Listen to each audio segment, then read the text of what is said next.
जिस अग्निपथ स्कीम का देश के कुछ हिस्सों में जमकर विरोध हुआ, जिस स्कीम को लेकर सेनाओं से सवाल किए गए, जिस स्कीम को समझाने के लिए देश की तीनों सेनाओं के प्रमुखों और देश के रक्षा मंत्री को प्रेस कॉन्फ्रेंस करनी पड़ी, वो स्कीम अब देश को एक से बढ़कर एक योद्धा दे रहे हैं। सबसे खास बात ये कि इस स्कीम ने न सिर्फ देश को वीर सपूत दिए पर वीरांगनाएं भी दी, जिसमें अब एक नाम रवि किशन की बेटी इशिता शुक्ला का भी है। जाने माने अभिनेता और नेता रवि किशन ने इस स्कीम की खूब तारीफ की थी और अब उनकी खुद की बेटी अग्निपथ स्कीम के तहत डिफेंस फोर्स में शामिल हो गई हैं। वो भारत सरकार की अग्निपथ योजना के तहत डिफेंस फोर्स का हिस्सा बनी है।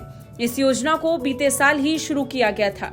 इस साल की शुरुआत में रवि किशन ने अपनी बेटी के डिफेंस फोर्स में शामिल होने की इच्छा जताई थी।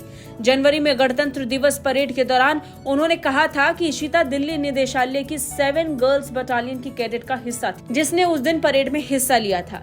रवि किशन ने बेटी की इस उपलब्धि को लेकर ट्विटर पर पुष्टि की।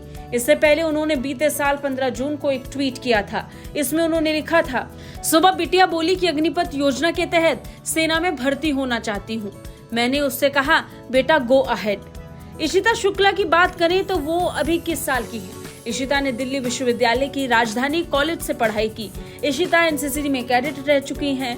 उन्हें साल 2022 में एनसीसी के एडीजी अवार्ड ऑफ एक्सीलेंस से नवाजा गया। उन्हें कर्नल राज्यवर्धन सिंह राठौड़ ने बेस्ट कैडेट का पुरस्कार भी दिया था। बता दें कि भारतीय सेना के तीनों सेनाओं, थल सेना, वायु सेना और नौसेना में जवान, एयरमैन और नाविक के पदों पर भर्ती के लिए रक्षा मंत्रालय अग्निपथ योजना लेकर आई थी। इसमें भर्ती हो जाने के बाद कैडेट्स को अग्निवीर के रूप में माना जाता है, जिनका कार्यकाल 4 साल तक का होता है। 17.5 साल से 21 साल की उम्र के लोग इस योजना के tहत भर्ती होने के लिए आवेदन कर सकते हैं। अग्निपथ स्कीम में भर्ती के लिए उम्र की सीमा, कार्यकाल की सीमा और सैलरी को लेकर खूब बवाल हुआ, जिसके लिए खुद सरकार और सेना को देश की जनता को अग्निपथ स्कीम की जरूरत के बारे में बताने के लिए आगे आना पड़ा। ब्यूरो रिपोर्ट, भारत तक।